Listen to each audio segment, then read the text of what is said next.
It's uncensored and is for adults only. Mature or immature, doesn't matter.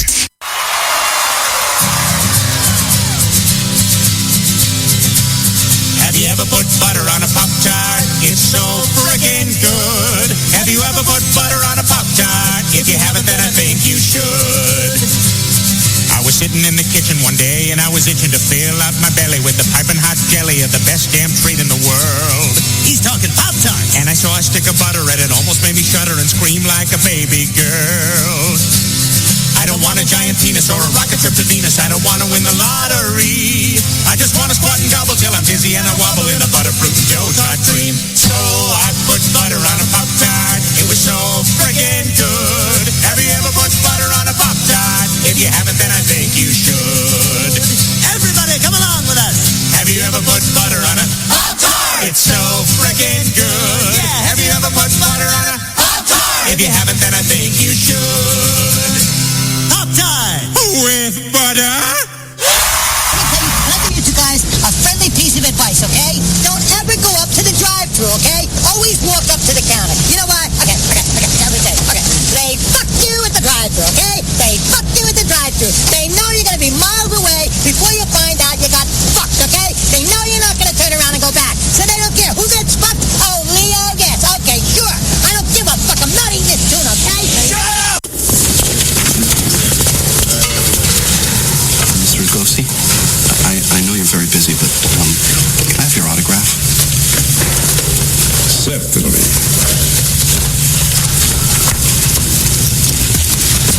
You know which movie of yours I love, Mr. Lugosi? The Invisible Ray. You were great as Karloff's sidekick. Karloff? Sidekick? Fuck you! Karloff does not deserve to smell my shit! That lamey cocksucker can rot in hell for all I care! What happened? How dare that asshole bring up Karloff? You think it takes talent to play Frankenstein? It's all on makeup and grunting. Bella, I agree 100%. Now, Dracula, that's a role that requires talent. Of course! Dracula requires presence. It's all in the eyes and the voice and the head. That's right. You seem a little agitated. You want to go outside and get some air? Bullshit! I'm ready now. Roll the...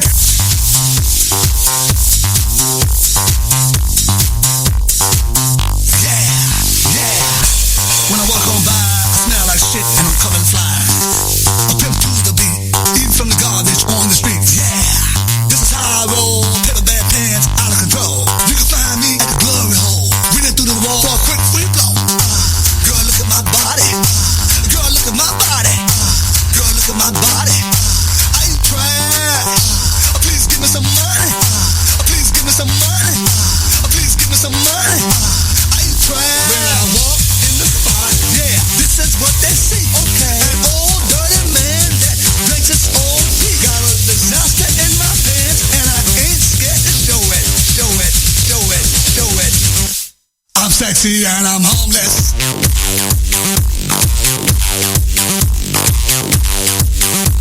I'm sexy and I'm homeless.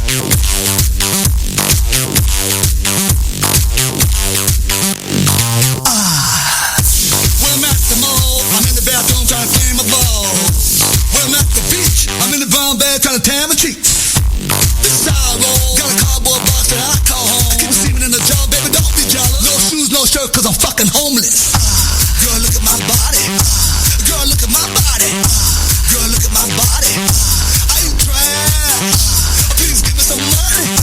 Please give me some money.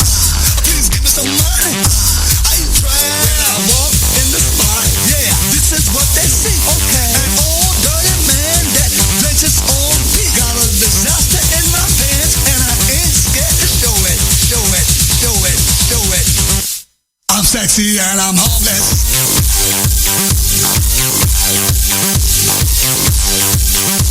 I'm sexy and I'm homeless.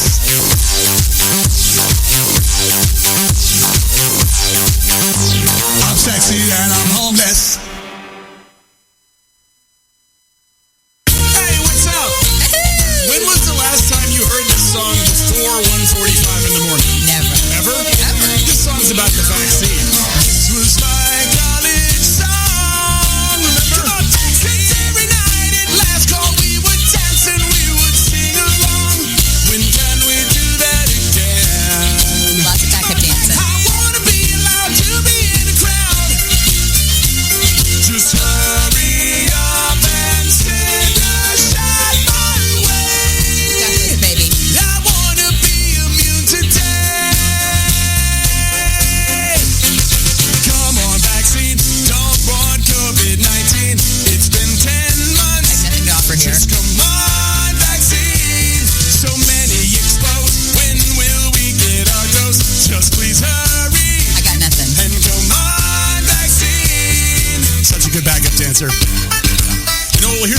going on so far.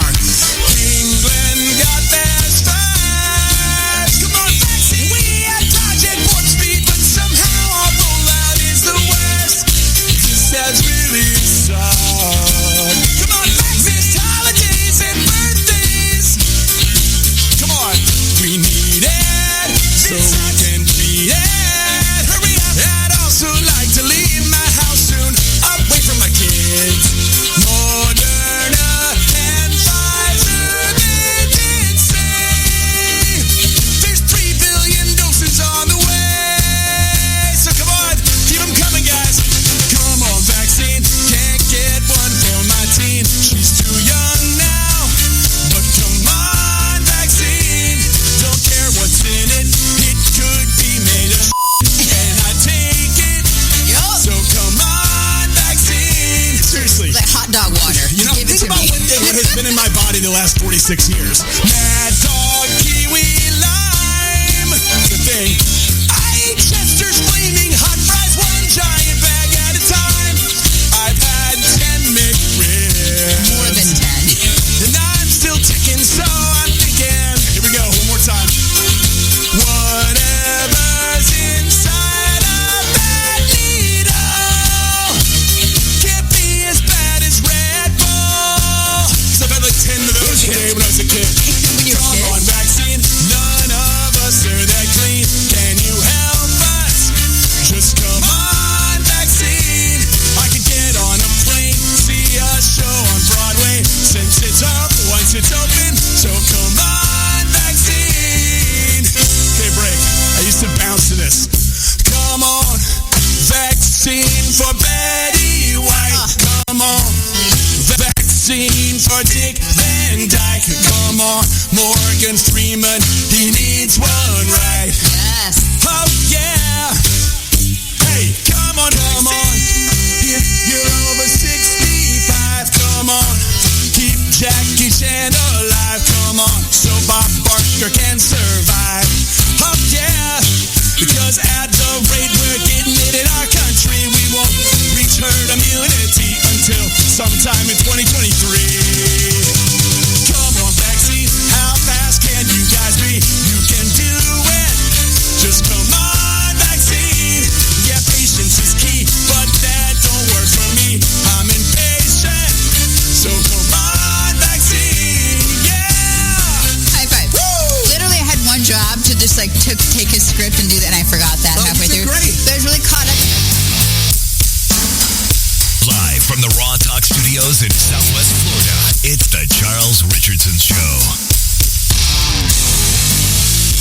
Hey everybody, what's going on? Happy Friday. It is the Charles Richardson radio program. Just went ahead and subscribed to NFL Plus because the Raiders and Patriots. Jesus Christ. Run a tutorial to go full screen. Like, I need that. Just give me a full screen. That's it. My God. Anyway, Raiders and Patriots are happening in about 10 minutes or so. So I'm going to be distracted here. I know it's preseason, but it's the Patriots. So come on now. We got to keep hope alive here. Mac Jones probably going to be playing final game before regular season, which means, yeah, a couple of weeks go by and we're playing for real, finally.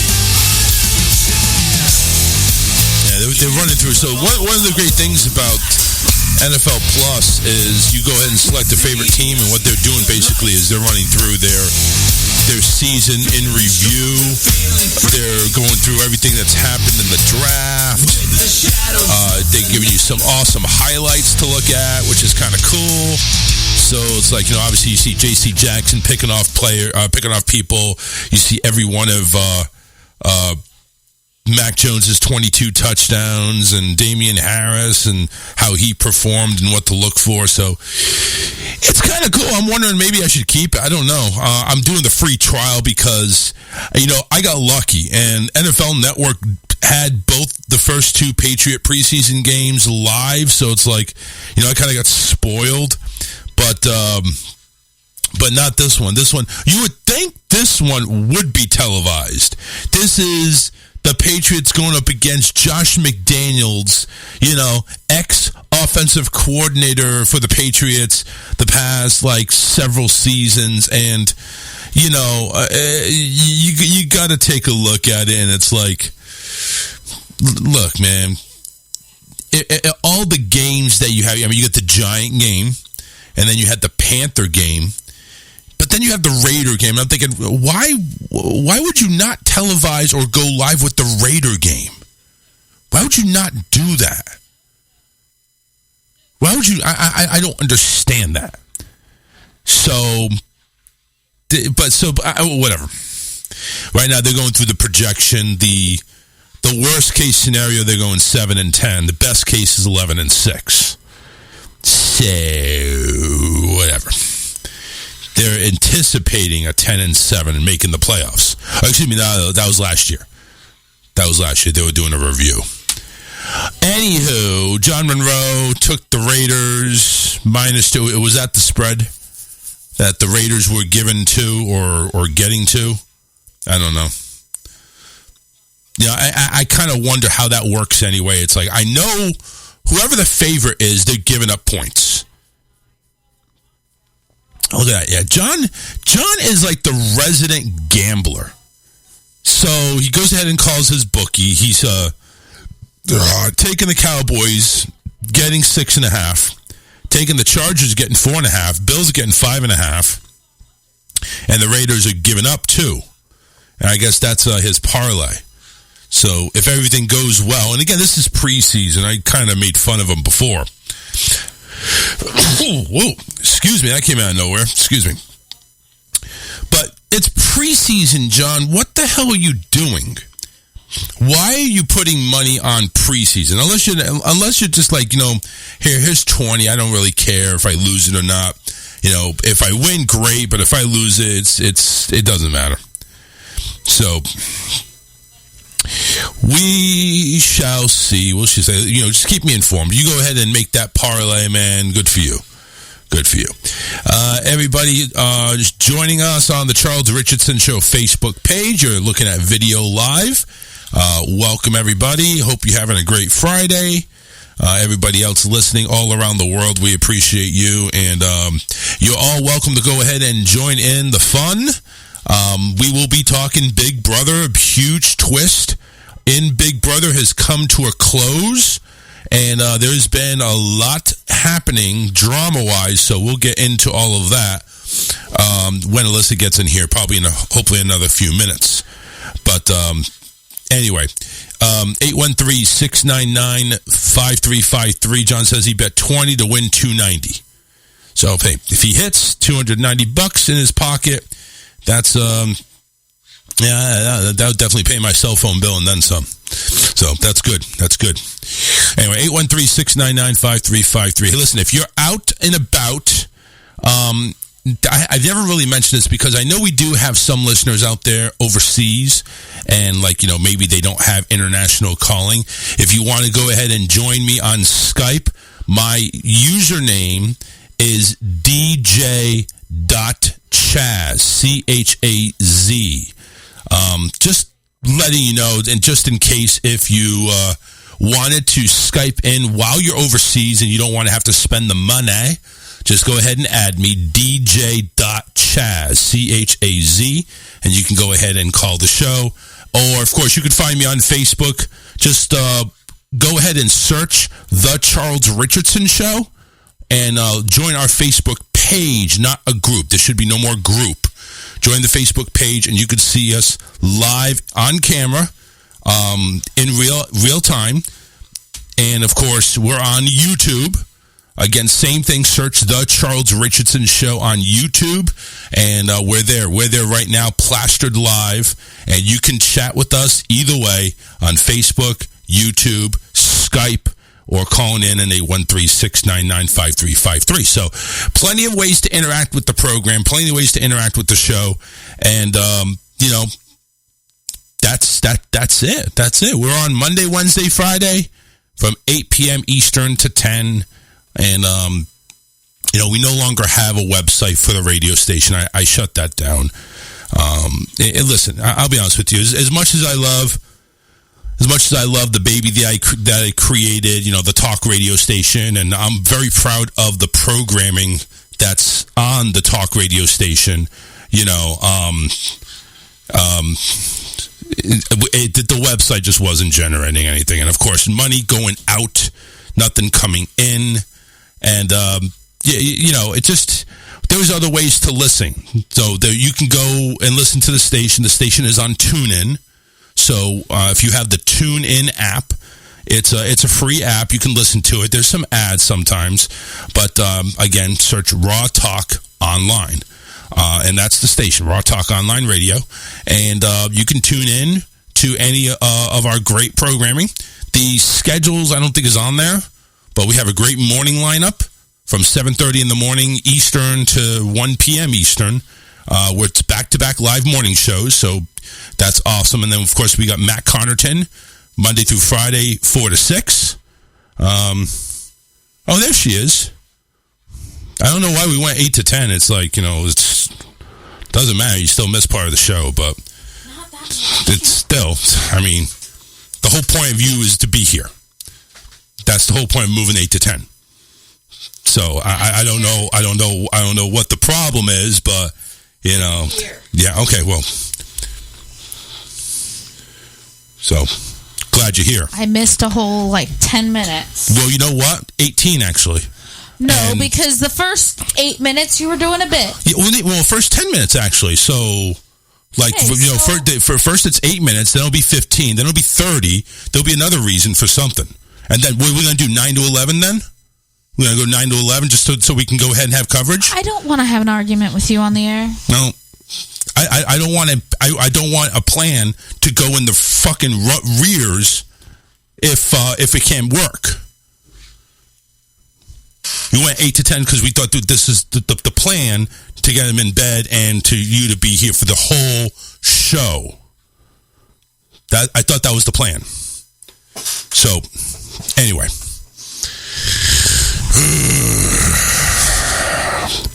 Just feel like, no big deal.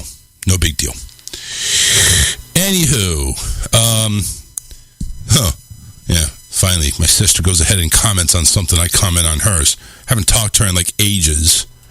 I don't know. I don't even know why I bother.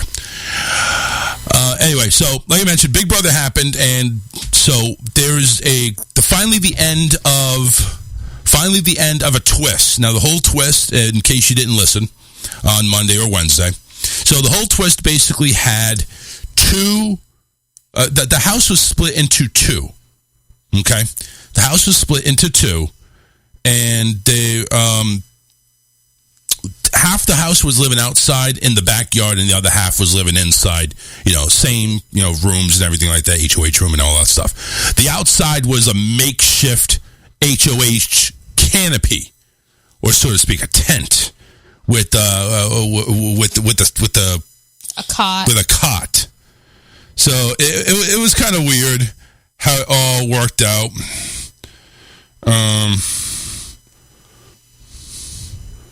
Yeah, can I watch the damn Patriot game now? Jesus Christ, I thought this thing would load up automatically, but it didn't. So anyway, they were having, and I missed 3 minutes of the game. Great. Fucking NFL Plus. So anyway, Terrence actually won HOH. He actually won a competition, and what a way to win it. He was actually runner-up in the HOH competition, but the first two, the winner and the runner-up, were going to be HOH. The winner would, of course, be inside, having all the laps of luxury at Brochella. They had a pizza and beer party the first night, too. Right. And outside they had Spam. Yeah. That's just to go ahead and give you the luxuries that they from inside versus outside. But Terrence, again, was won his first competition. Sort of, he still won HOH, so he was in charge of the outside. And Michael, Yeah. Michael was the one inside. Now, Michael, of course, is Comp Beast number 1. He has won... It is a little bit surprising on the physical comps because he's this scrawny little dweeby guy. He is. He's a nerd. El Nerdo. But he's doing it. I mean, I think he's also smart, so he's more strategic than anything. Yeah, and he's a Big Brother super fan. Yep. And a lot of them are. You know, I just noticed that. Yeah, most of these house guests are super fans. And then you've got a couple thrown in there that have no idea. No, there's no. Well, no, this year, there's nobody has no idea. I think everybody is. You're thinking of celebrity Big Brother. No, half them have no idea. Last year there were a couple that really didn't know what they were doing. There's not. Oh, I no. Like I said, the regular Big Brother, those people have have at least known about the show and seen the show. You would think, but anyway. So Terrence won the outside, Michael won the inside, and so what they did basically, because Michael won first, is they went ahead and picked out of the 8 house guests a backyard basketball schoolyard pick. You know, everybody picked a player to go ahead and take to the one at a time, and then the next person would pick one, and then so on. So there is a 7-person alliance called the Leftovers. Did I get it right? Leftovers, yes. Right? Okay, not the Cookout. The Leftovers. And I kept getting them confused all year so far. Yeah. So I think I'm finally getting it. 7 people in the Leftovers. Michael, of course, is one of them. So he won HOH for the inside. So he's, the Leftovers are in control inside. Michael had picked Monty, who's part of the Leftovers. Jasmine, who's not. I forget her name. Brittany, and Taylor. So all of them except for Jasmine were part of the Leftovers. Now, Michael's, of course, strategic plan was, I'm going to take my core, but I'm going to also pick somebody I'm evicting. And of course, Jasmine was that person. Now, Jasmine apparently has been a sneaky little bitch and has been faking an injury. Now, at first it was real. Well, and then she's been milking it. She's still kind of injured. Oh, but whatever. She's been faking the extent of it. Yeah. Bullshit. Yeah, so, Jasmine's been milking it. She's been milking it like Bessie on the farm. Or it was just some fucking saying like that. I've been milking these bastards for all they're worth. Anyway. Yeah. So, Jasmine, of course, was the one to get out. That was pretty simple to go ahead. That was pretty simple to go ahead and figure out of what the inside pecking order was. Now, the outside pecking order was, of course, Terrence, who won the HOH, not affiliated with anybody. As a matter of fact, he's like on the outskirts of everything. Kyle, who's on the Leftovers. Alyssa, who's the showmance with Kyle. Then you had Turner, and then you had Joseph and both in the Leftovers. Joseph and Turner. Yeah, please use the mic. Joseph and Turner. They're the ones that are in the Leftovers. So now, here's where it gets dicey, real dicey, and there'll be some story here later. Kyle, fearing for his life because he finds out that, he kind of does the math. Him and Alyssa are in the showmance. He and Alyssa are going to be the easy targets. Get rid and split up the showmance. Because that is obvious to everybody. Okay? That's obvious to everybody. The alliance, the Leftover alliance, not obvious to everybody. It's still kind of like, there's people that have, something's going on, but, they don't know. Nobody really figured it out completely. Until Kyle goes into complete survival mode and goes to Terrence and spills the entire plan. Well, he told Alyssa first. Yes. And then he told Terrence. Yes. You're right. So Alyssa, being Alyssa and knowing some Alyssas, you would think she would take this all to heart, start crying and say you don't love me anymore and stuff like that. But that's only the Alyssas I know. So obviously she didn't take it that hard. She was kind of hurt because it's like, well, how dare you? But she realizes, hey, listen, it's a game. This game isn't about love or 10 seconds of sex. This is about winning $750,000. That's what this is about. So she got it. She got over it. She wiped her her tears and still reassured from Kyle that's like, listen, I'd like to have more than 10 seconds of sex with you sometime down the road. Please stay with me. Don't leave me yet. And she agreed. So they're okay. Then he went to tell Terrence. And he tells Terrence, Turner's in on it. Turner and Terrence, had some type of a bond going on before. Turner never told Terrence about the alliance, and why should he? But he went ahead and told everything. It's like, who's in the alliance, who's been running the alliance, and about the past history of the voting history for this alliance, and everything started clicking to Terrence. So automatically, Terrence and Turner, who they have a little bro thing going on, he tells Turner, "You're safe." Doesn't tell Joseph this. Actually, he tells Joseph, I think the original is Kyle and Alyssa. So he was telling a few things that did differently here and there to the other house guest. He's playing this game on the ragged edge, and it turned out all right. But there was some times where I'm like looking at my Alyssa and I'm like, what the hell is he doing? Are you kidding me? You're getting all this information and like, what are you doing? I was really shocked that he's going to Joseph and telling Joseph that Kyle just threw you under the bus. Threw him under the bus. I'm like, what? What are you doing? Why would you even say that? Yeah, why would you even come across and be that person? Take this wealth of knowledge and shut your fat ass up. He's over here. It's like, I'm the bus driver and everybody's throwing each other on the bus. I'm just driving it. I'm just driving the bus. It's like, Terrence, shut up. Shut up. So, telling Turner he's safe. Turner thinks he's safe. Everybody, Terrence is telling, like, okay, Kyle and Alyssa, they're the real targets. But during the nomination ceremony, I think he originally told Turner that he was going to put Joseph up. Probably.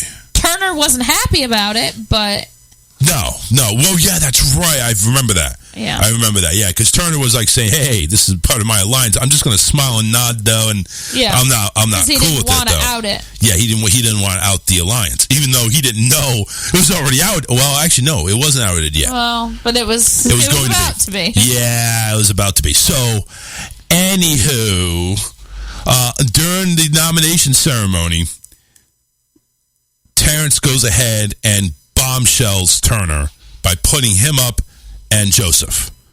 So right there, you're thinking, okay, this should be the noms going forward, right? I mean, this makes the most sense. Kyle went ahead, ousted everybody.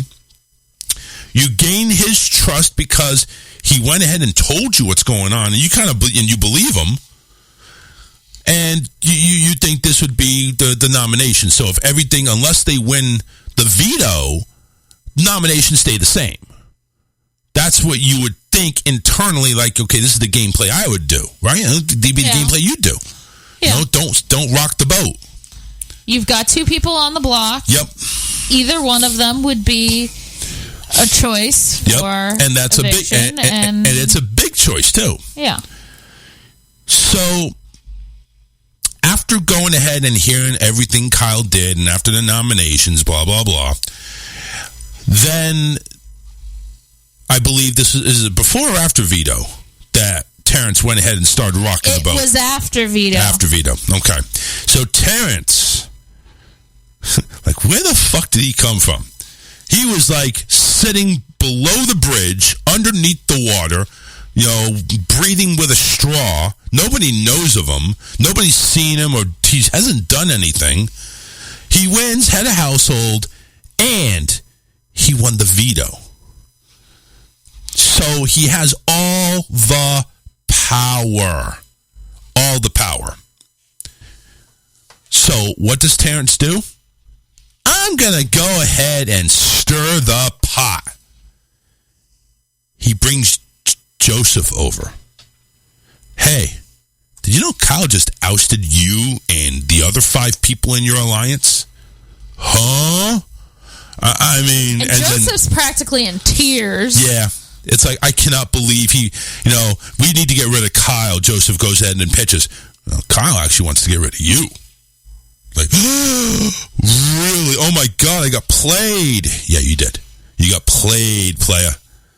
So, that, and then I think Terrence tells Turner the same thing. Like, hey, listen, I think Kyle told Turner before Terrence had a chance. Yeah, because they wanted, so the whole end game after this week was to have the 4 of them convert to an alliance.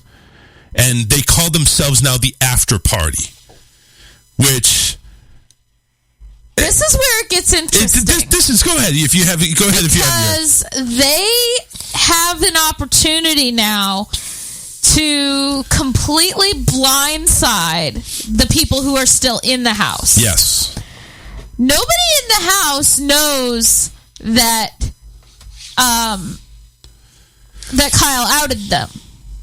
So he can still play the leftovers, and so can Turner. Yep, they can still go ahead and be in cahoots. Still play the leftovers and say, hey, Terrence won veto. We couldn't take Joseph off the block. He got evicted. Yeah. They don't have to tell them all of what went on outside. No. And they don't know anything of anything. They don't know who won. They could totally play the leftovers, the rest of the leftovers, and totally take over this game. Besides head of household, they don't know anything else that's gone on. Right. They don't know who was the original nominations, who won the veto, who changed nominations, who voted who.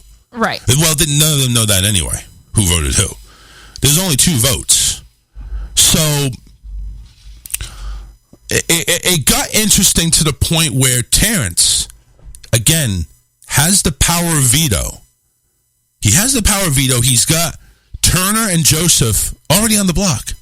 The target is Joseph. You'd think, just let everything mellow, have Alyssa and Kyle vote to take out Joseph, and that's it, right? That's all you need. No. Not Terrence. Not Terrence. No. Terrence has to go ahead and make sure that he goes into the left-hand lane and drives slow. He needs to make sure that he merges into traffic. Okay? The bus driver probably failed his CDL in Big Brother. So he goes ahead and uses the power of veto on Turner, which was originally his best bud anyway. But with all the knowledge that's been spilled, he goes ahead and takes Turner off, puts Kyle on. And Kyle in the diary room is like, what the hell? What's going on? He has no idea. Terrence is not telling him anything. They want everybody to fight it out to the death out there. He's like saying, hey, listen, if they've told me all this, I bet you there's more. Let's stir the pot and let's see what more there is. But there really wasn't any more. He had already... There kind of was. Well, the 5 swatters came out. It was the 5 swatters, and so here's how it came out. So Joseph decided we need to have a house meeting. And if you've watched Big Brother, how these house meetings go. Not pretty at all. Yeah, it's usually a bunch of yelling and... Now, granted, there wasn't much yelling going on. There was some. No, it was pretty calm. It was basically like, you're a liar. You're lying to me. You want me to trust you now. You threw me under the bus. This and that. Oh, Kyle agreed to this. No, I didn't. You know, there was just a whole bunch of Joseph trying to save his ass and doubling down and coming clean about playing both sides of the house. And he just, you know, didn't really represent himself very well. Let's put it that way. So Joseph eventually became public enemy number one. Everybody, including Turner, went ahead and agreed, all right, we need to go ahead and form this alliance, the after party, and the vote of 2-0 sends Joseph home. Yep. So now again, everybody that's left from the leftovers inside is going berserk. Like they are wondering, what's going on outside? If it's this scenario, what do we do? If it's that scenario, what do we do? Who do we think is who won this? Who won that? Got voted out? Yeah. And you know something? Outside, nobody gives a shit. Which is weird. Nobody cared. Well, because they probably all figured that Jasmine was the one that was going to go home there. Yeah, pretty much. Nobody was concerned about inside because inside they knew, okay, Michael's going to send Jasmine home. Yeah. It was a done deal. Now, there was a split couple of seconds where Michael said, maybe Jasmine doesn't go home, but that was short-lived. Yeah, that wasn't... Damn you, Mac Jones. Interception. Wasn't his real plan. Shit. He was going for Jasmine. Yeah. Yeah, Jasmine was... she was the woman out. I mean, she was the only one that wasn't part of the leftovers, and she was just, you know, the one that was, hey, listen, we need to cut you loose. Well, we need to trim the fat. And the thing was that the rest of the leftovers were the ones that were outside. They were too busy trying to save themselves because they didn't have one of their alliance members as HOH. Yeah. So Terrence being HOH, which again, I think this saves him. This saves him in ways that's, you know, he needed this win. Yeah, because he would have been one of the next ones out. He would have been nominated. So Terrence, 47 years old. We were doing research. One of the oldest HOHs ever in Big Brother. As a matter of fact, I think he's tied for second oldest. But something like that. Yeah. He went ahead, stirred the pot pretty decent. I mean, it didn't look like he got a lot of blood on his hands. It looks like he planted some seeds, and it really didn't come back on Terrence. It was just like, he was sitting pretty. He was actually, he played a decent game. It worked out for him. Yeah. It was really weird, like, you know, like, you're wondering, Terrence, what the fuck are you doing? Why are you playing double agent, triple agent in some cases? What are you doing? I honestly don't know how that scenario worked out so well for him. A lot of that he didn't get any blood on his hands. That none of the leftovers were pissed off at him.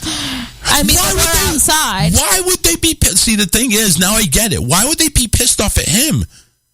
But nobody was pissed at Kyle either. Oh, no, I think Joseph was pissed at Kyle. Joseph was pissed at Kyle, but Joseph's outside the house now, so what good? Yeah, he doesn't care. What difference does that make? But Turner wasn't pissed at him. But Turner saw that there was, you know, a end game to this. We just go forward now with this 4. Yeah. But yeah, you're right. You know, that could have worked out really bad for Kyle. It still can. Yes. Again, they don't know. See, right now, none of the other leftovers inside the house know of what went down. Well, and I think, honestly, it would be better for Kyle's game and better for the rest of the after party if they keep their mouth shut about that. Oh, yeah. I'm sure that they're talking in a room somewhere. I'm sure Kyle already has abandoned the leftovers anyway. He spends his time with Alyssa, so it's just like, Terrence, come over here with me and Alyssa. And then it's like, hey, Turner, can I talk to you a second?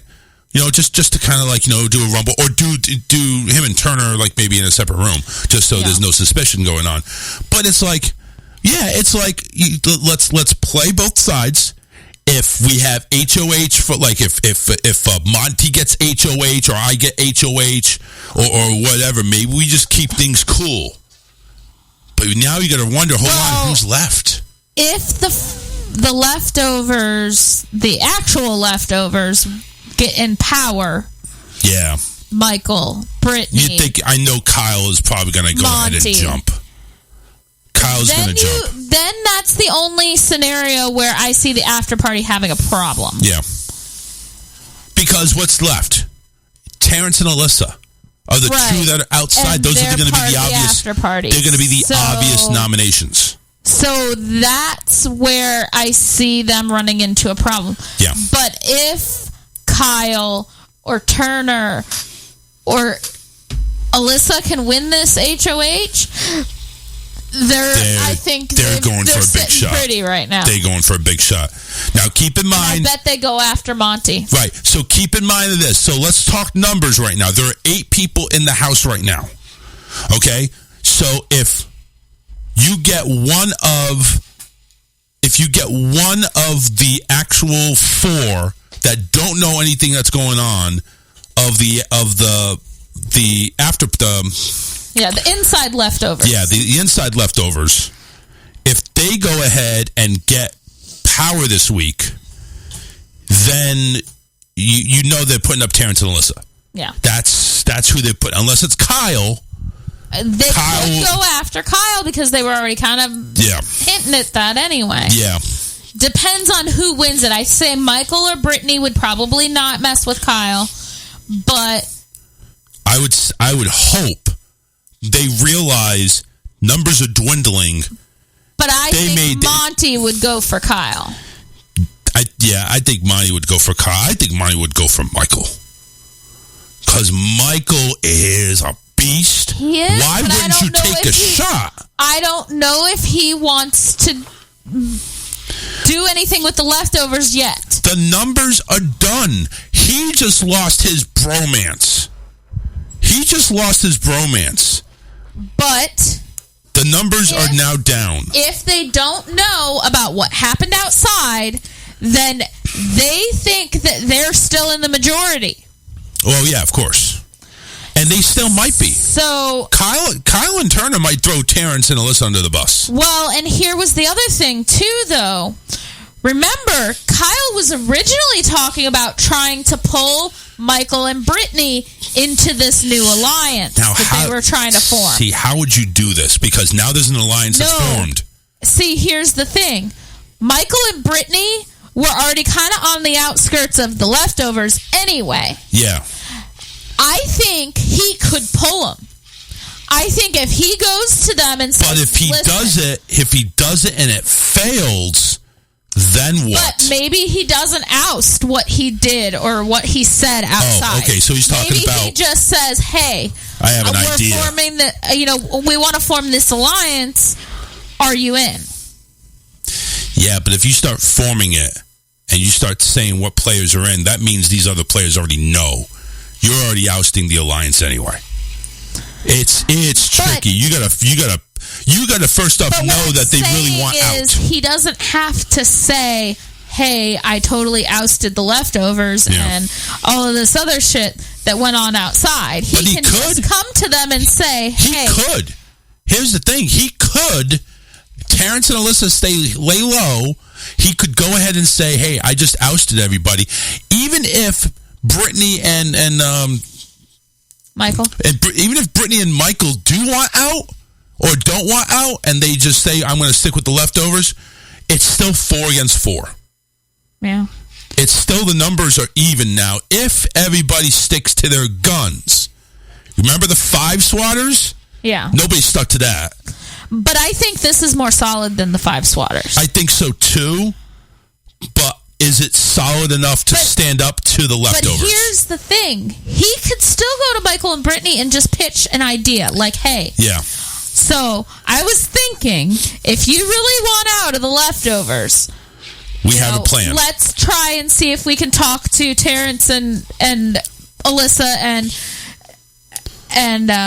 Turner and see if we can get an alliance going. He doesn't have to say that they already have one. Right. What's up, James? Yo, back at you, my friend. Well, thanks for listening.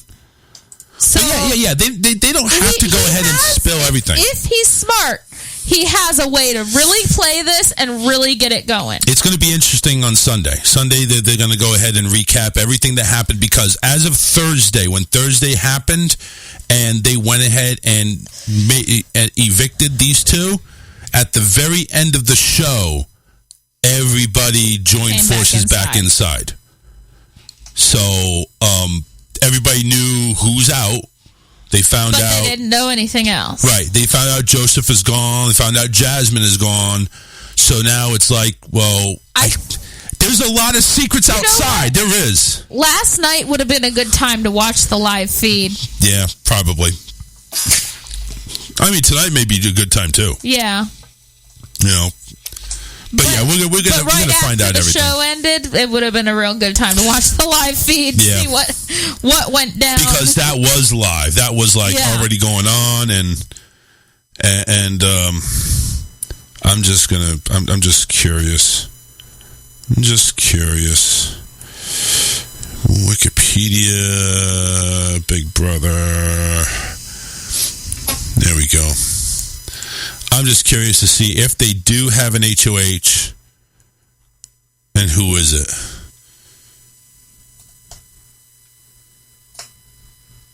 They may not have played it yet. They have. They did. They have. Turner won. Oh. Brittany and Taylor on the block. Oh, shit. So it is full on leftovers versus after party. Wow. It is full on. Again, unless Turner is playing it like, hey, I'm taking a shot. We know the numbers are down. This is my shot.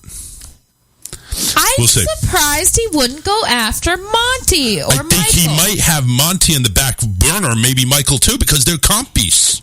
Yeah. So if they don't get picked, that means, all right, that back door is wide open. Right. But if they do get picked, they hope that they don't win it and that they can backdoor one of those two. Monty and Michael could still be backdoored. That's the thing. Unless, not even. Because if Monty wins, he can't pull Michael down because Michael's not on the block. Right. So one of them are exposed. Yeah. But getting Taylor out might be what's best for Turner. I don't know why. I don't know. Yeah, you're right. I don't know why he would go after two females. After the bigger player. Taylor has. She won one HOH and she didn't do shit with it. Yeah. I don't know. I don't know. But, yeah, and Brittany really doesn't do much. I think Brittany's a pawn. She won the veto this last time. Yeah, Brittany's a pawn. Well, you won the veto with 5 other people. Right. It's like, I wouldn't count that as too much. But Brittany and Taylor on the block. Taylor... she's seen that block more times than H&R block. It's just she's used to this. Well, she's not the most nominated house guest. No, I'm not saying the most nominated, but damn, she's been there 3 times before. Yeah, and we're only week 8, so she's been on there almost half the time. But yeah, that's who's on the block: Brittany and Taylor, and Turner from the after party. Hint, hint. We'll find out if he's really playing the after party or if he's still playing both sides. Considering that he put two of the leftovers on the block, I'm pretty sure he's sticking with the after party. Yeah, I think he's ousting himself on that one. So, yeah, we got some spying to do tonight, I think. I think as Julie... let's eavesdrop on the house guest. Yeah, we need to eavesdrop on the house guest. Love one another. Yes, we will. Yeah, we need to take a look in on Paramount Plus and go see what the house guests are doing, what they're talking about. You know, leave it to us. We'll go ahead and pull up the live cams, and everybody's working out saying shit. And then they'll go to puppies. There'll be puppies and kittens that we'll get to watch. Yes. Puppies and kittens. Yes. It'll be the veto competition, and we'll be having to watch puppies and kittens. Yeah, right. All right. So anyway, Sunday is when they'll go ahead and produce all the crap that happened over the weekend from Thursday on, and we'll get more of an update, kind of like, you know, all the juicy details, because they like to put all the juicy details on there. The diary room segments and all that other shit. And of course, we'll find out how, you know, who won HOH and how they won HOH and all that other shit. They didn't play Veto yet. Veto hasn't happened yet, so that'll probably be happening this weekend. That'll happen probably on Sunday. I wonder if this week is Zingbot. Oh, that would be awesome if Zingbot is, yes. Oh, man, we were so bummed Jasmine went home. Yeah. Because all these one-liners that Jasmine comes in, she has this country accent and everything like that. Not to mention her fake injury. Well, yeah. You were loving it. Zingbot had so much to say about They need to bring Zingbot to the jury house and just zing her right there. You know what? Here's a special zing from the jury house because Jasmine's there, and we just need to crack on Jasmine. She was, oh my God, so funny, so funny. All the Southern terms. Julie, you look as sweet as some country fried steak or some shit. Yeah, you look better than a country fried steak. Oh God, and everything. It's like she had a different one every time. And then she was creative. Yeah. Don't get me wrong. I mean, you know, she may have been a little bit on the annoying side, but she was creative. She was funny, and so her having Turner could not stand her. And her having a cow because somebody ate half a muffin. That Turner was the one who ate it. I can't wait to see the diary room that Turner does when he finds out that Jasmine's the one who got evicted. It's like, damn it, I wanted to tell her I ate the half a muffin. That whole thing, you had Jasmine crawling on the floor, and this is with her big boot on, had her crawling on the floor, trying to hide out, planting a muffin to see who would take it. Yeah. And it's like, everybody's, hi, Jasmine. They're walking by. Yeah.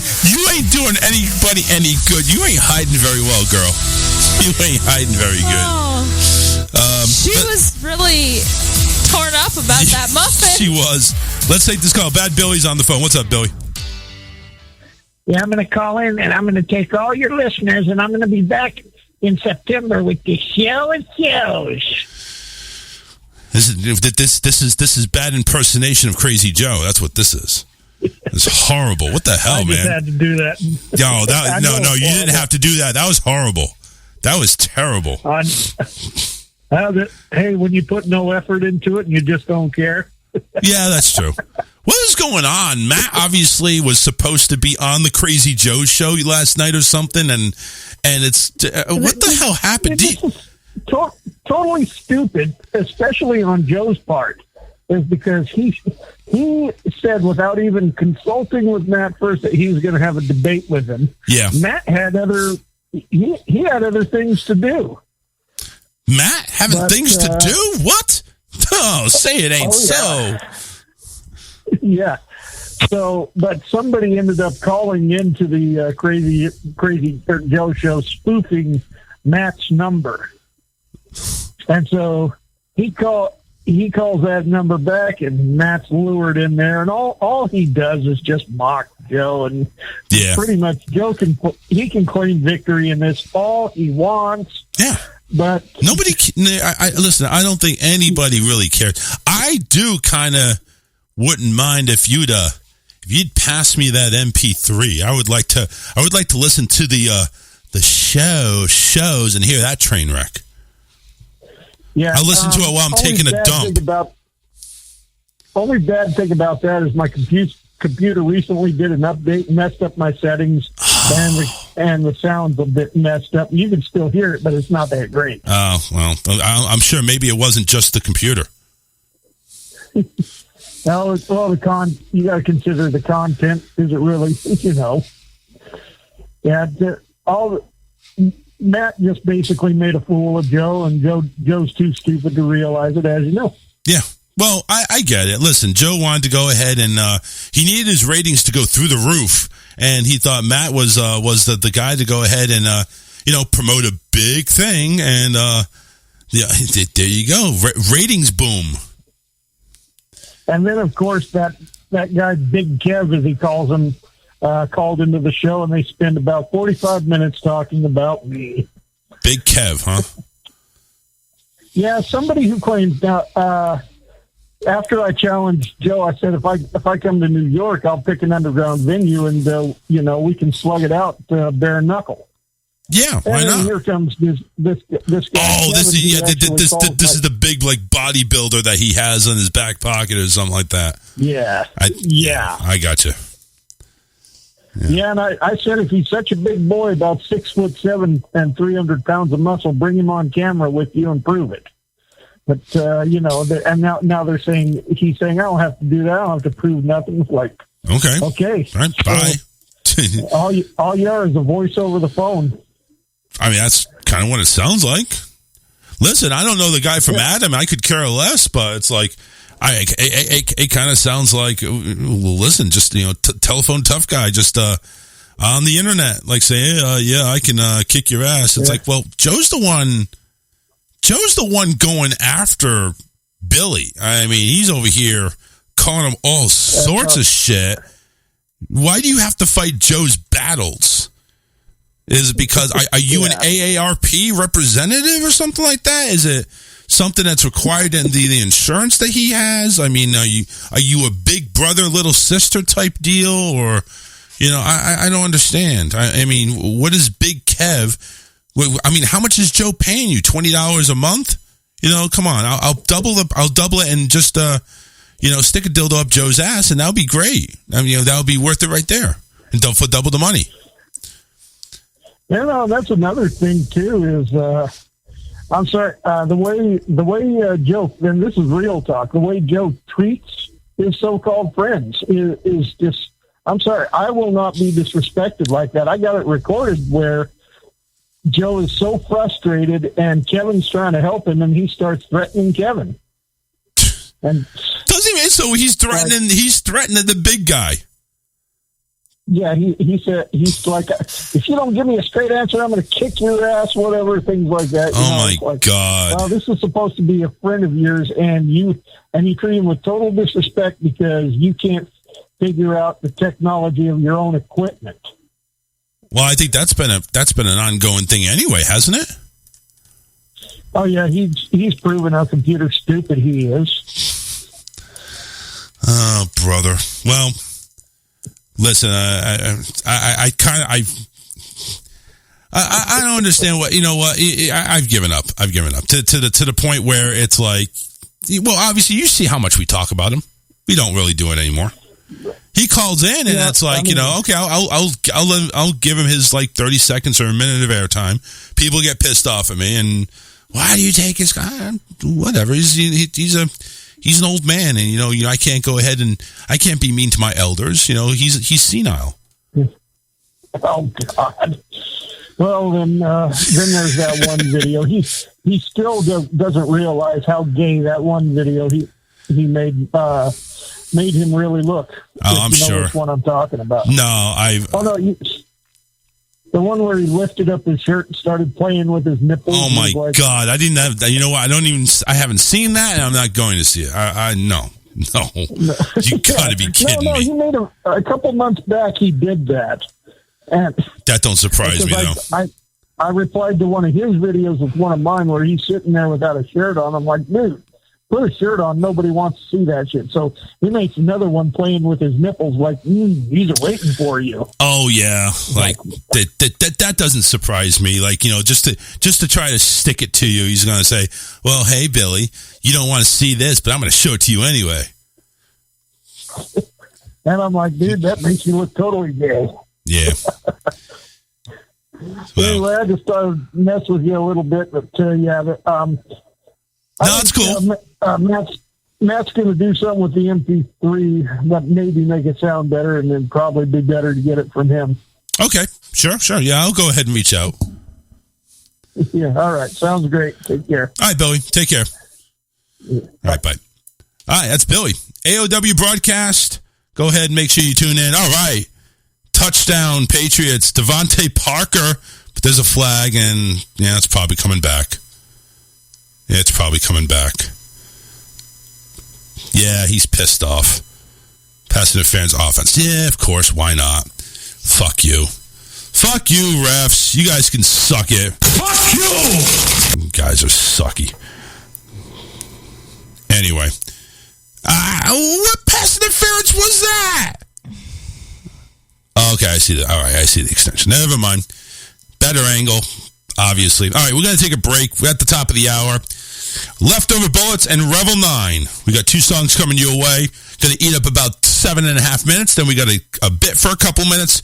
So 9-10 minutes. Go ahead, do what you got to do. Grab yourself a drink. Go ahead and get ready for the second half of our show. Coming back right at you, right here on the Charles Richardson Show. Stay tuned. Off to grab a beer. We'll be right back after this.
I left my dick unprotected and it was warped out of shape in no time. I could barely recognise my own dick. Imagine that. Then I discovered Schaefer's New Zealand style dick sealant. The best way to take care of your dick in 3 easy steps. First, wash your dick with soap and water. Then, wait for your dick to dry.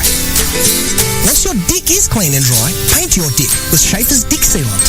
I used to be too embarrassed to invite people over to see my dick.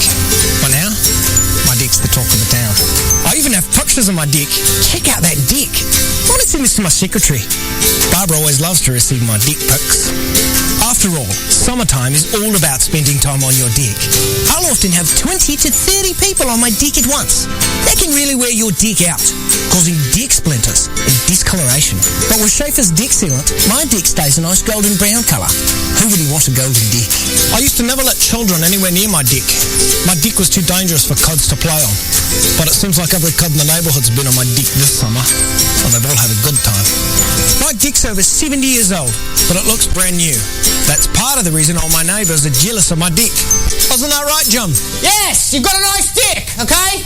His wife is always on my dick, begging me to know the secret of my perfect dick. If you like Schaefer's dick sealant, check out Schaefer's New Zealand style cock.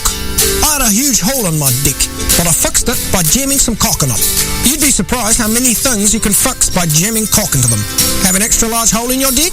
Try Schaefer's African style cock. Just go to your local home improvement store and ask for the big black cock. Schaefer's New Zealand style dick sealant. Don't put it on your penis. There's also a helpful number on the back. Hi, I've got a question about my dick. Schaefer's New Zealand style... Hey, get that squirrel off my dick. He knows he's not allowed to come on my dick.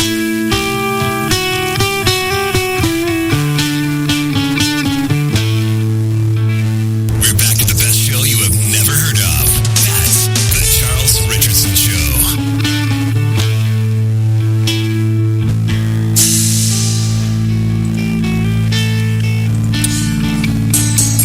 Welcome back to the show, everybody. 813-699-5353. It's the number to call. Gonna go ahead and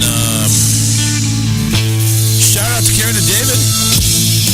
All calling and contracting right down here in the Southwest Florida area. 941-204-1264. Make sure you give them a call.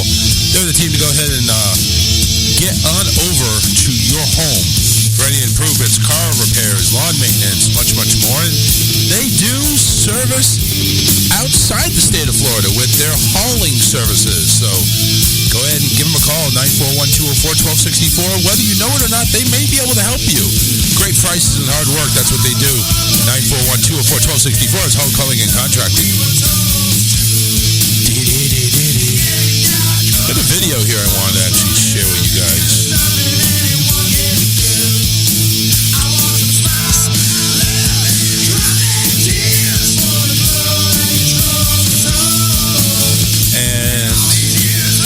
Video is labeled Miss Mama McDonald. And let me get the audio here. Does it have to do with McDonald's? Yeah, it does actually. Okay. And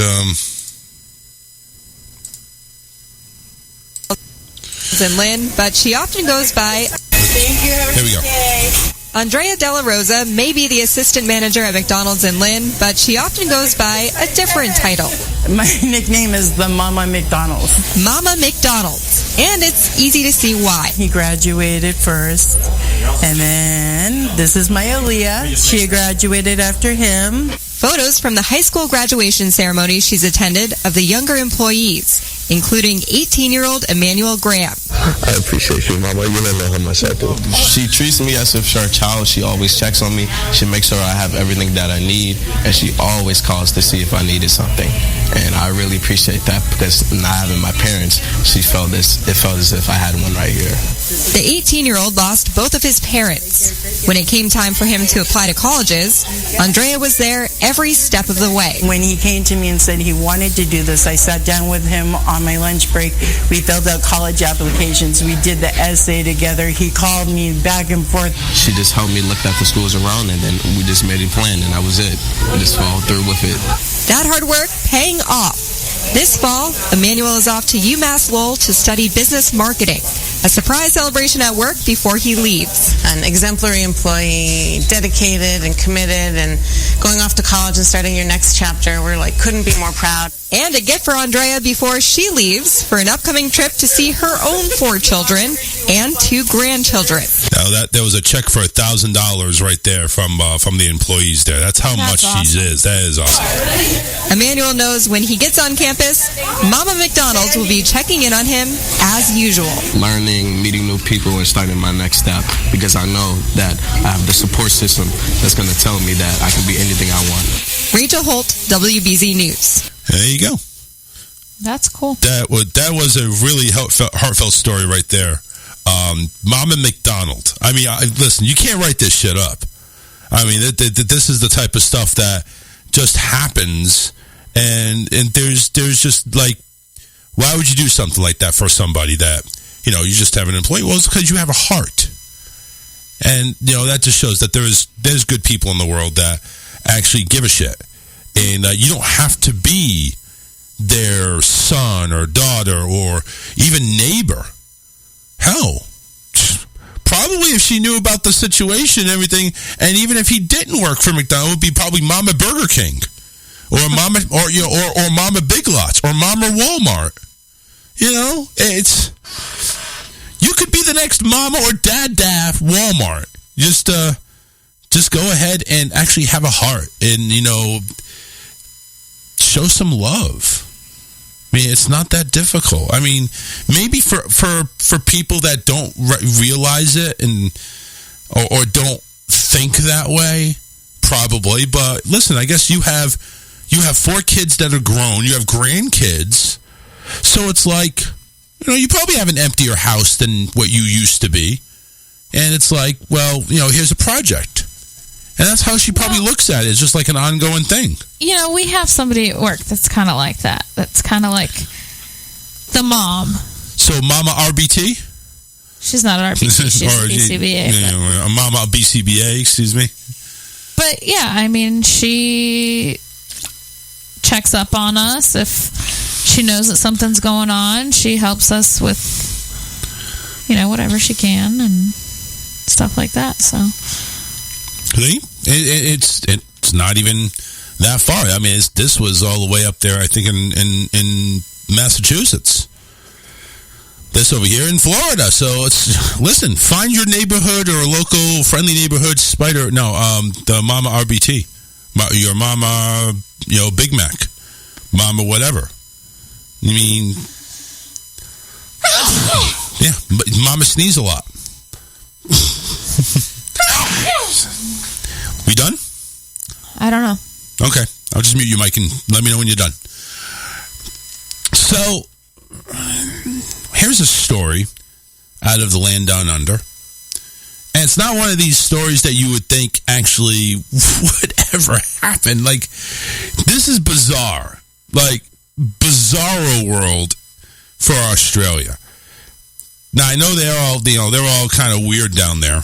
Some of them. There's a passenger flying from Bali, Indonesia. He was fined $2,664 Australian dollars, about $1,846 US dollars, last week after they were caught with 2 egg and beef sausage McMuffins and a ham croissant. What? Yes. The meat products, if you want to call them that, were sniffed out by newly trained biosecurity detector dogs named Zintra.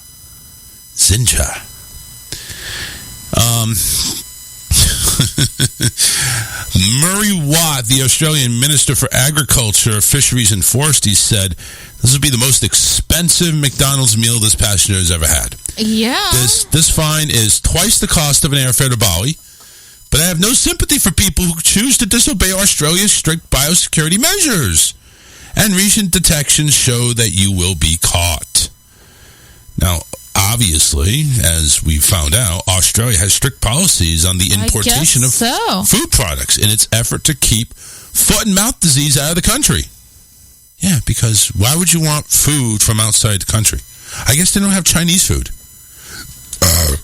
They do, but it's made in Australia, not in China. The passenger received the hefty fine after failing to disclose that they had the meat products. No, it's not something that I would think you would have to disclose. Yeah, I got a couple of breakfast sandwiches from McDonald's. Right. I mean, listen, why don't you just throw them away? Oh, I'm sorry. I didn't know I was supposed to have it. Here, let me just toss them out. Right. Exactly. Why can't they... Unless there was more to the story than that. Because I feel like if it was just in his, carry-on and he... didn't realize that he wasn't allowed to bring it in or whatever. See, here's my problem. You traveling from Bali, India, that's not a short flight. Why couldn't you scarf that food down? Maybe the hell's your problem? Hungry. Listen, Australia has breakfast food you can get over there. They have a thing called Hangry Jacks, which is the equivalent of Burger King. I'm sure they got sandwiches there with their own... Have a thing called Hangry Jack? There is a Hangry Jack, yeah. Hungry Jack or whatever. Oh. Hungry Jack. I was like, but if you see the logo for Hungry Jack, it's the same exact logo as Burger King with the buns on the top and bottom.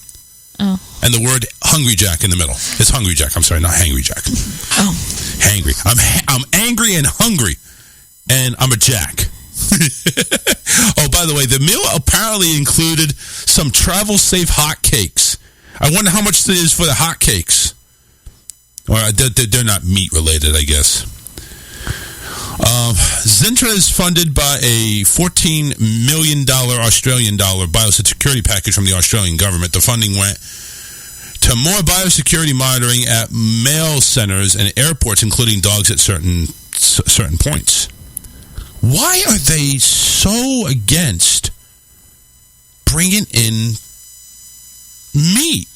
Or this? I don't understand. What's the problem? Is it going to kill somebody? No, well, it said to prevent the spread of hand, foot, and mouth disease, which I didn't realize came from meat. But I didn't think so either. Regardless, again, why didn't they just say, "Hey, you're not allowed to bring this in. Throw it out. Throw it out. Wash your fucking hands, you filthy bastard, and then proceed through security." Right. Why do you guys stick somebody with a $2,000 bill? Because if it's a McDonald's sandwich, chances are they weren't trying to smuggle it in anywhere. They just didn't realize they weren't allowed to have it. Well, damn it, don't you have McDonald's in Australia? Yes. Well, this is a fucking sausage egg McMuffin. Well, it's the sausage that really concerns us, sir.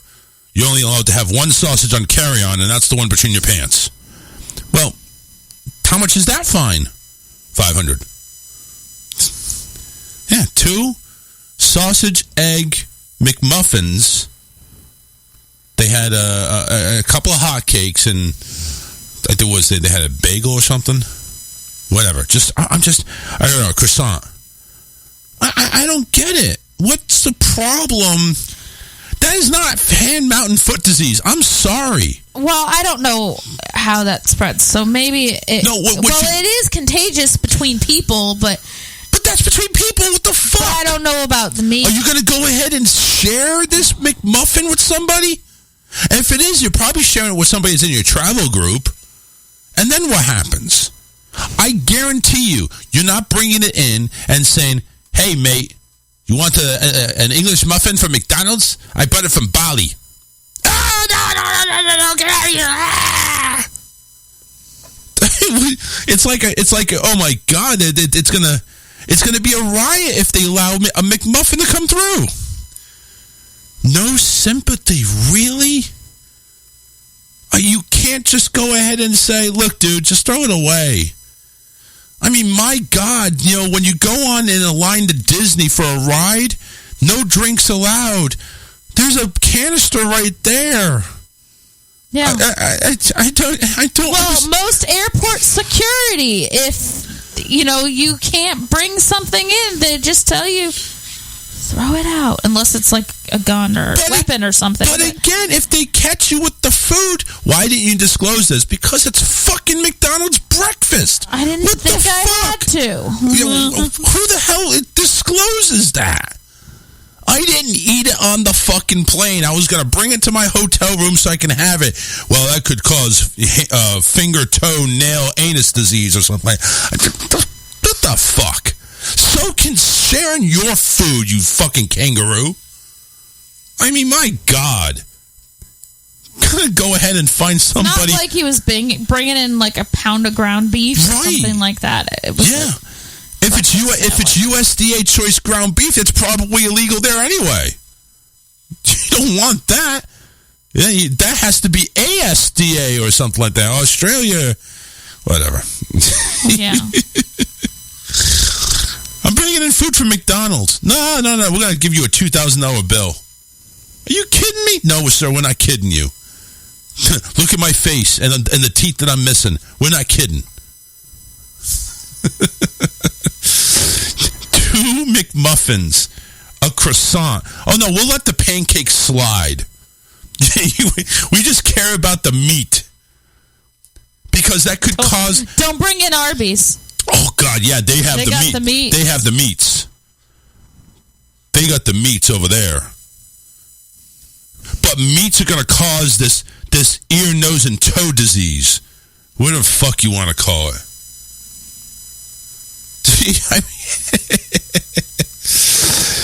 Oh, my God. Sir, empty out your pants. Why? Think you have a Big Mac. But is that because of the secret sauce? No, it's because of the lack of meat inside the Big Mac. What are you talking about, sir? Well, that could pose some unsanitary conditions here in the country by bringing in a Big Mac or by bringing in a sausage McMuffin. That's going to cause unsanitary things in Australia.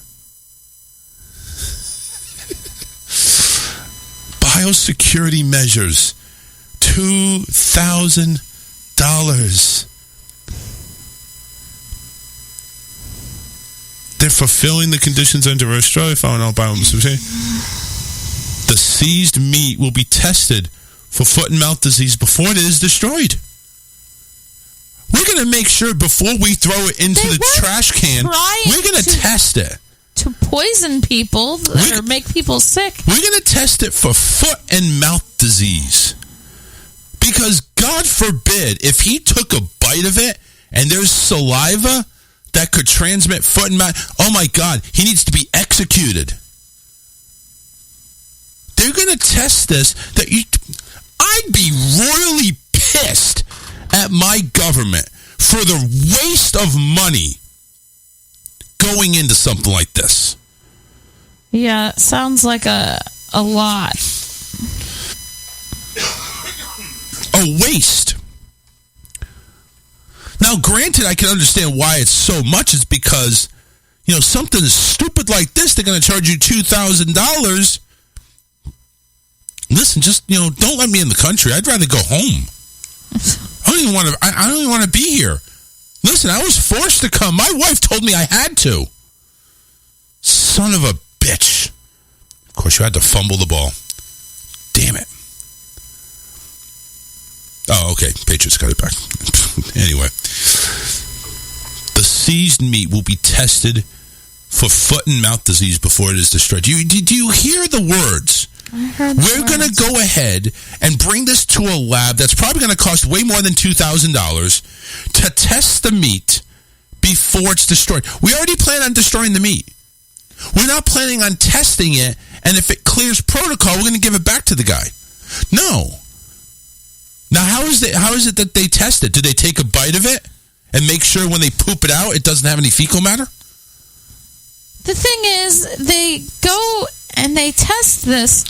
Why? For what reason? If they're going to destroy it anyway, just throw it away. I know, right? I mean, Why waste the money? Listen, I've never been to Australia before or their airport. I've never been through their customs or their screening or their TSA, whatever they call their TSA over there. I'm sure there are garbage cans in many locations. And I'm sure in those many locations, the garbage cans probably have meat from the food courts that are thrown away. If I throw, and now do they have to do the bio? But that was meat that was produced in Australia. Oh. It's not coming from another place. You don't think so? You don't think they import meat? Well, but it's probably all been tested before it's imported or whatever. Can you imagine people eating before they come to Australia and they take a dump in the toilet? Is that meat that's been processed through my body illegal? Well, the thing is, hand, foot, and mouth disease is highly contagious between people. Right, between people, right? Not between McMuffins. I don't know anything about the meat aspect of this, but what I'm trying to say is if somebody gets on an airplane and they have hand, foot, and mouth, you're not going to know it. They could easily transmit it that way. Why don't they test them? No, we're going to test the meat. Does the meat have hand, foot, and mouth disease? Is that what they're saying? I mean, what classifies that? I don't know either. Know the whole thing about the meat. I'm just saying it is a highly contagious.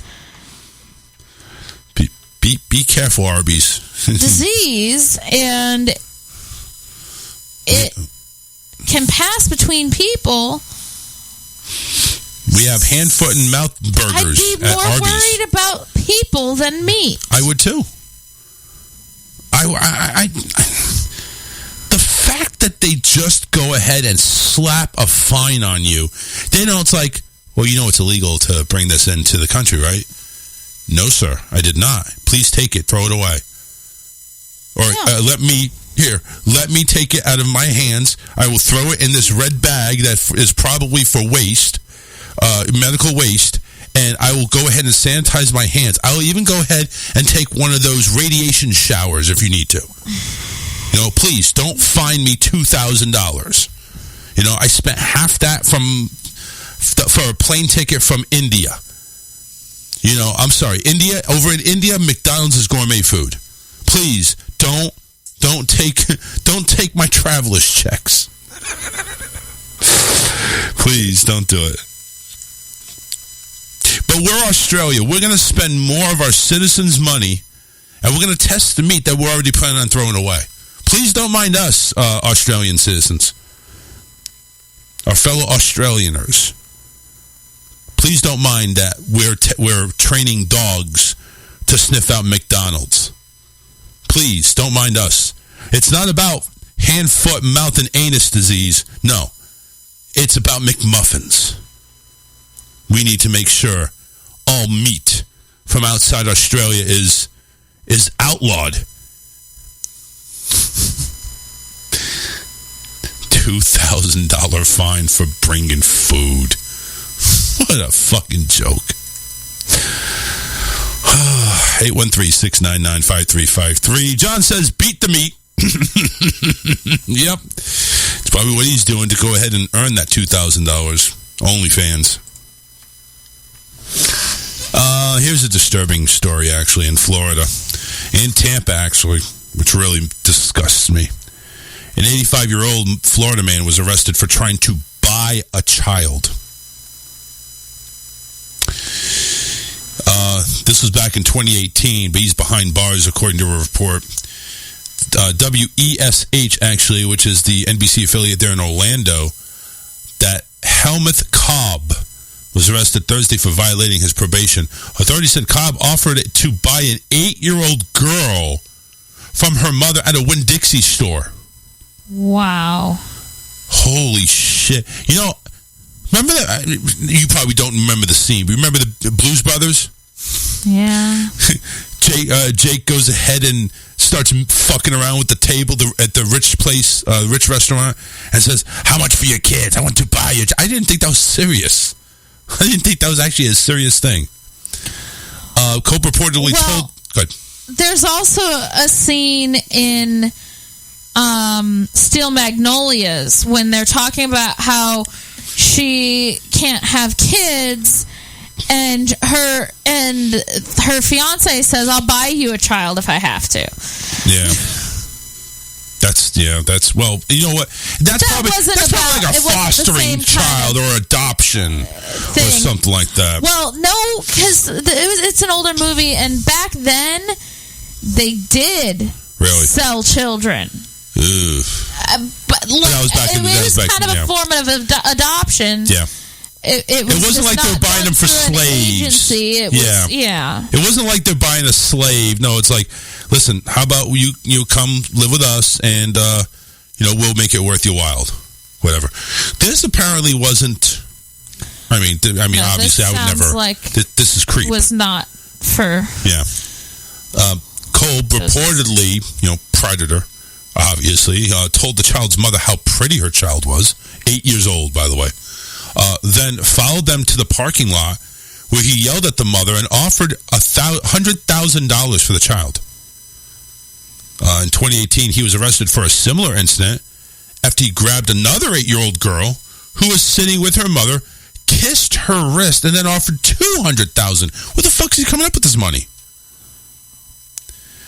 He was charged with simple battery and false imprisonment. Chances are he probably doesn't actually have the money. He's just saying that. Well, listen, if you're going to offer me $200,000 for a kid, you better show me the money.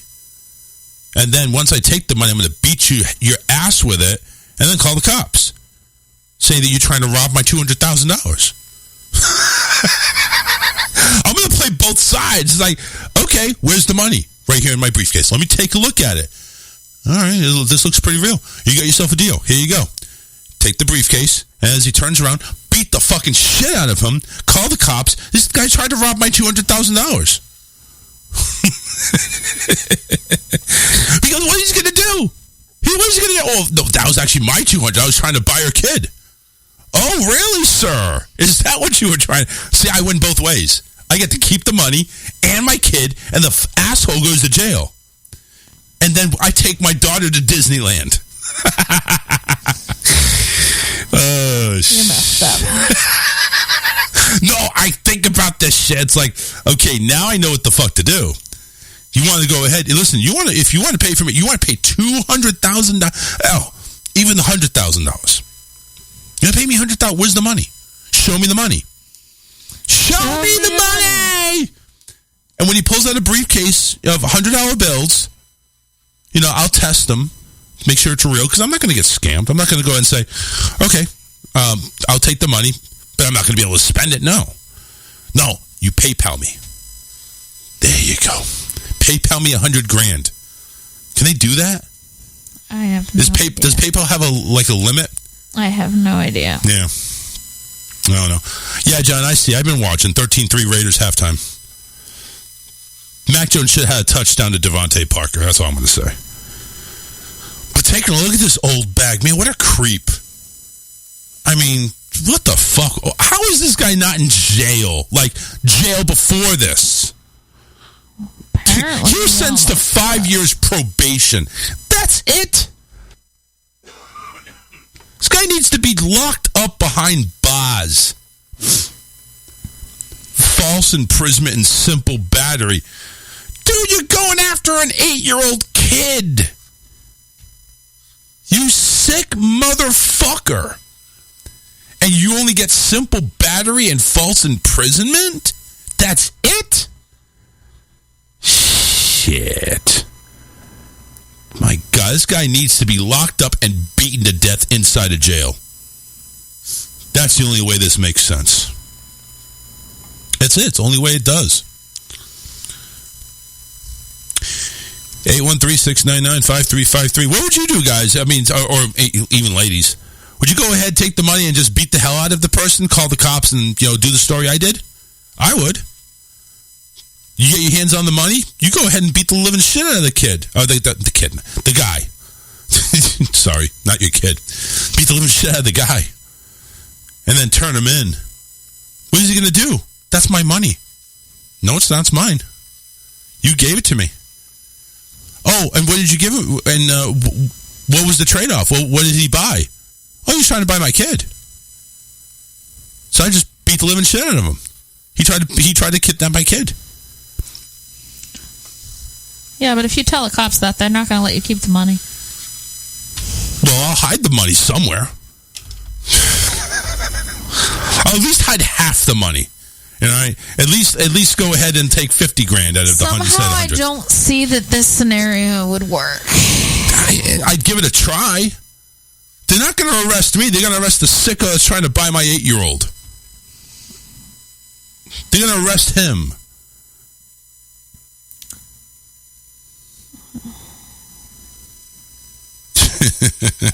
God. California, man, I'm telling you, when they go ahead, they are trailblazers there in California. Over on the West Coast, they're trailblazers. You know, you go ahead and you have the most expensive fuel prices ever. Like, just it's not even fair. The most expensive fuel prices ever. Most expensive city or state to live in, or one of them, I think Florida actually is up there now. And now, effective the year 2035, they're making it outlawed. Any car that runs on gas is illegal to sell in California. Which means if it's not an electric-only car or something that comes up with another type of emission other than fuel, gas, it's illegal. Well, they said it's illegal to sell it. To sell it, right. Illegal to own it. Right, which means anybody living in the state of California would have to follow, like, the abortion process and travel out of state to buy a gas car. Or to sell their car if they... Right, yes, exactly. Exactly. They're expected to implement a new rule this week to ban the sale of gasoline-powered cars starting in 2035 in an effort to reduce greenhouse gas emissions causing climate change. The rule, which is to be issued by the California Air Resources Board on Thursday, mandates that in 13 years, 100% of new cars sold in the state will produce zero emissions. This is reported in the New York Times on Wednesday. Currently, just 12% of the automobiles sold in California are electric vehicles. That's going to be a jump. Governor Gavin Newsom said in a statement, the climate crisis is solvable if we focus on the big, bold steps necessary to stem the tide of carbon pollution. Last year, Newsom issued an executive order that asked the California Air Resources Board with drafting regulations to achieve this goal of phasing out the sale of new cars. He continued and said, this is the most impactful step our state can take right now to fight climate change. For too many decades, we've had allowed cars to pollute the air that our children and families breathe. No shit, really. Great blanket statement there. Californians shouldn't have to worry if our cars are giving our kids asthma. Our cars shouldn't make wildfires worse and create more days filled with smoky air. Cars shouldn't melt glaciers or raise sea levels, threatening our cherished beaches and coastlines. I think this guy needs to run for president. Because, I mean, he sold me right there. I don't even want my car. And my car's a hybrid. It's only half gas.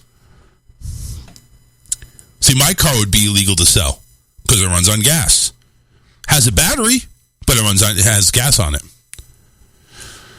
The Air Resources Board's rules set to go into effect on Thursday is the result of Newsom's order. Board member Daniel Sperling told CNN that he was 99.9% confident that the measure will pass.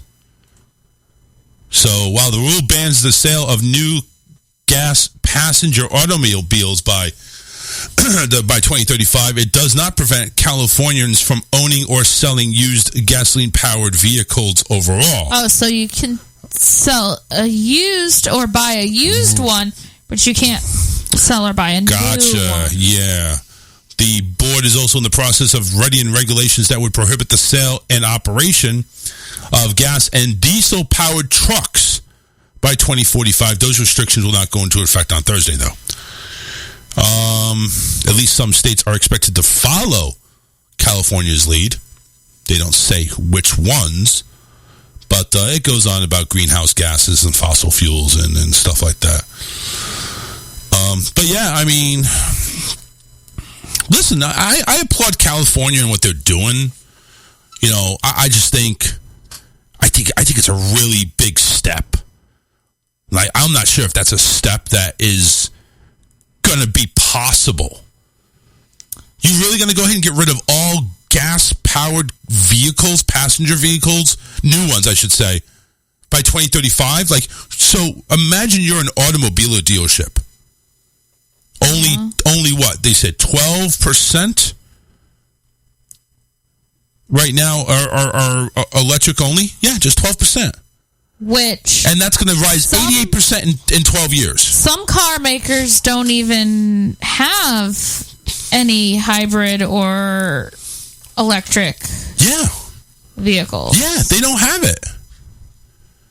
They don't. I mean, listen, there is some that are all electric. I get that. You know, and most companies do. Like the General Motors company, you know, they cover like 4 or 5 brands, like Chrysler, Buick, and stuff like that. And I'm sure, you know, they have their electric vehicles. Mm-hmm. But you got 49 other states that need to kind of fall in line, and that's just for America. You really think that, now, again, I applaud California, but I think, listen, I think we need cleaner fuel. And I don't think it needs to be all electric. I'll be honest with you. Electric, you're still, the batteries are still going to cause pollution. You still have to change out the batteries, and the batteries are expensive. Now, granted, when they go ahead and make majority of the cars electric, yes, the batteries, the cost of replacing the batteries and hopefully the battery power will be increased, and it will be more affordable to change out the batteries. You know, hopefully one of these days, the battery won't be the size of the car. It'll be like, you know, the size of your regular car battery, maybe bigger. I guess that's kind of the hope, that it's like, can you run 300, 400, 500 miles on a full charge on a battery that's half the size of the one that's in your hybrid vehicle now? Probably not. I can't even run. Honestly, if I take a full charge of my battery and I run out of gas, I think I can drive maybe 20 miles. And that's it. The battery user, and the battery is the car isn't designed to run only on battery for a long period of time. Well, no. I get that. It's designed to go ahead and ease the use of gas in my car. Yes. But it also recharges on its own too. So it's like, if they could make a car that would recharge on its own, that would be awesome. Like, recharge while it's driving. Well, but does a regular hybrid do that to some extent? No. It doesn't? No, it doesn't. No, it doesn't. You have to plug in the bitch, and you have to... I get that you have to plug it in to get, like, a real good charge off of it. Yeah. But doesn't it conserve some of its battery by recharging it while it's running? Not that I'm aware of, no. I mean, I might be wrong, but as far as I know, you go ahead and you charge up your battery. I have a coworker who has a Tesla. I'll have to ask her about it. Yeah, and I'm sure she probably has one of those big bad bitches in her freaking, that the battery packs inside her garage that she charges up with too. I have no idea. Ask her about it. No. Because I know it's like you only have... She's got like a regular car too, but... Yeah. I've seen people on TikTok driving their Tesla electric vehicle, and it just looks like it's, you know, you charge it up and you have X amount of miles you can drive. And even that, like, if you charge it up and it says, okay, you have 400 miles, you probably have to go ahead and make sure you accelerate at a, you know, modest rate. You can't, like, go 0 to 60 in 5 seconds. Because that will burn up more energy and stuff like that. You probably can't drive more than 55 miles an hour. Otherwise, going to burn up more energy per mile. Just kind of crazy. I don't think electric vehicles are the answer, and if they are, they're not the answer now. I don't think they're going to be the answer in 12 years. I mean, there needs to be a lot of improvement in electric vehicles before they can be made affordable. Because right now, you go buy an electric vehicle, you're looking at 40, 50 grand. And if you want to replace the battery, if it goes bad, you need to have a warranty. Don't even think about, you know what? You get that Indian person on the phone, you extend that damn warranty. You need to extend that warranty. You have a battery electric vehicle. I don't care who you are. You could speak Japanese, Indianese. I don't care. As long as I can understand you a little bit, you extend my warranty. I need my car's warranty extended. How much is it? Oh, well, that's less than the battery. Go ahead and extend it. Jesus Christ. Yeah, the electric car, listen, I like the electric car. I really do. I just don't like the fact that I am limited. Like, if I ever wanted to take a trip like that to New England again, I can't do it. There's no way. I think it's more doable than you think. It's probably, you're right. It probably is. But the problem being is the layover. No, because those electric cars charge in about a half an hour. A lot of them. Bullshit. I've heard it. There's a commercial for one of the ones that's out right now. Charges in 30 minutes. Really? Full charge. See, that.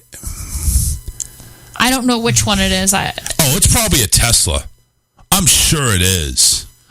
I don't know. Yeah, see, I'm taking a look. All right, so here, there's a Hyundai Equinox. Mm-hmm.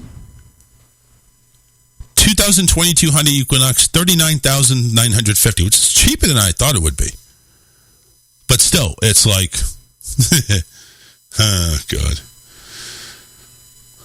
Battery charge time, 6.3 to 8.5 hours. I'm trying to think. Standard range. They have extended range for, like, they have a bigger battery or more powerful battery. 220 to 303 mile battery life. It doesn't say how. It says it has to go ahead and charge for a minimum of 6 hours. Now, again, you might be right. There may be a car that has a 30-minute charge time. I swear I had seen a commercial for that. We may have to do some research on that. Because I like the... Listen, number one, all electric cars, are going to be widgets. And that's something I love. I know. Your gadgets. Yeah, my gadgets. I need my gadget. I need everything push button, touch screen. Half of your stuff doesn't work. It doesn't work now. Well, listen, I didn't extend my warranty. Well. And that's why it doesn't work. Because I couldn't. I can't afford to get... Listen, my backup camera shows upside down. If it shows at all. And I take a look at it, how much is it to replace my backup camera? $2,500. Are you shitting me? Fuck it. I'll just go back it up like I normally do. I'm pretty good at backing up. Yeah, you have to show it off at every single chance you get. Right. You gotta back into every parking space. Yes. Back into the driveway. Yes. I'm the person that backs up into parking spaces. If I can. Why? Because that's me. I don't want to have to back up out of a parking space. It's easier to back out of a parking space than it is to back in. No, it isn't. Yes, it is. It's the same degree of difficulty, really. No. And actually, no. Here's the difference. I feel like it's easier. No, here's the difference. You want to know why? Because when you back out of a parking space, you have to watch for freaking pedestrians, incoming traffic that doesn't care if you're coming out of the parking space or not. No. No, I'm just going to drive out. And I'll be able to see. I won't have to go ahead and need to look back or hopefully nobody's going to come whizzing my way at 50 miles an hour, and that's it. But yeah, we'll do some research on the electric car, because obviously as of 2035, that's going to be the car choice in California. Well, we don't live in California. We don't ever plan on it. But it says that there are other states may follow suit. Well, that's true. John says I'm 1,000% correct. I don't know about what. What about the charging time? Probably. Yeah, those Teslas, man. I hate Elon Musk. Teslas too. Rich assholes. Don't make me buy your damn cars. Need to go away.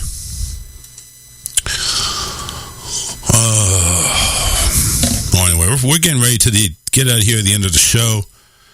Patriots to start the second half. They're actually they got Zappy in there for third string quarterback. He's at 3rd and 10. Yeah, Zappy. Car backing in, easier getting out. Thank you, John. Thank you for somebody actually believes what I say. It's hot in here. I don't think so, but I need to get one of those portable ACs. You know the ones that they have the one that's called Arctic Air. It's like a cube. You fill it with water. You just need to have a fan permanently strapped around your neck. Oh no! See, I'd rather have the Arctic Air. That's colder. See, all the fan would do is just circulate the already hot air that's in this room anyway. We got to pick colors out for the house. Yes. We got to do that. That was a weird topic change. It was. Well, I just realized it's like, the guy that we met with, who's going to go ahead and blast our house and paint our house and put this cool text wall on there that apparently is going to make our house like an Arctic, without having to set the temperature to Arctic range, which I'll believe that when I see it. But he's over here. It's like, we got to pick a color for the paint. We already decided we're doing like light blue or bluish for the exterior, and then dark blue for the trim. Yeah. We just got to figure out what type of blue, because there's like 700 blues. We had the book and everything, and it's like, come on. So we have to go to a PDF form that he gave us, and that's out. But all right, John. Thanks for tuning in. We're pretty much out of here as well. I want to thank everybody for tuning in. Thank you everybody for supporting the show. We appreciate it. Make sure you go ahead and tune in to Raw Talk Online Radio. The only way to really do that is go to TuneIn. Download the app if you don't have it already. So the TuneIn Radio app, TuneIn. Go ahead and download it. It's free.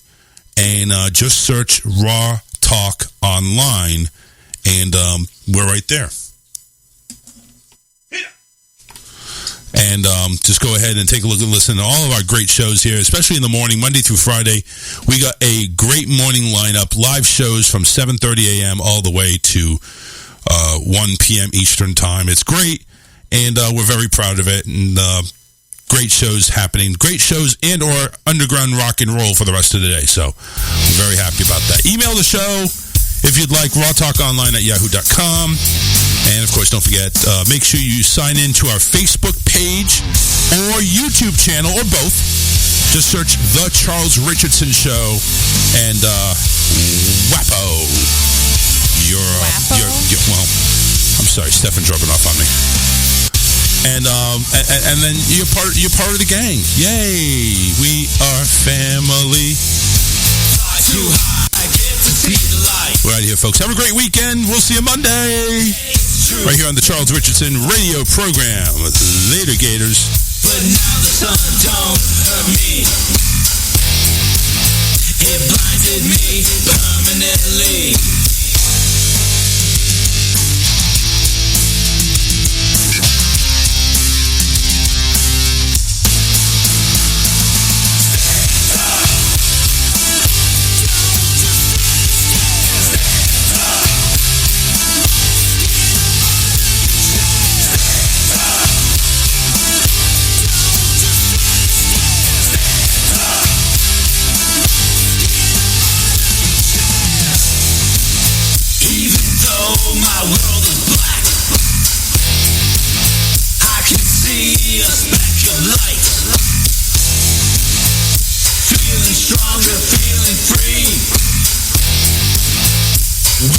shadows of the night.